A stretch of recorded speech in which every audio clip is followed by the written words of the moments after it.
那个声音的鼾声。我主要是因为我鼾声很大，大到太太、小孩都受不了。因为我现在跟老婆小孩都是睡在一起，我们都睡在一起。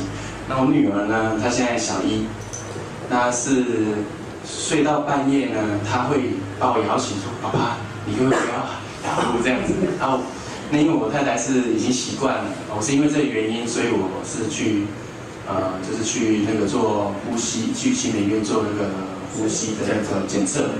当时就是还拿了那个呼吸那个就是那个呼吸器，正压呼吸器。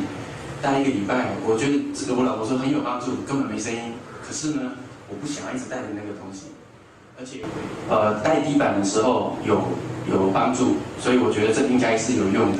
那再来中版的我拿到之后，又帮助又更多，从那个数据上看，又帮助又更多。而且我都是带几天，我觉得就有帮助。然后从鼾声这边是我第一个指标，我希望你看到。之后我一用，我第1天就只睡4个小时。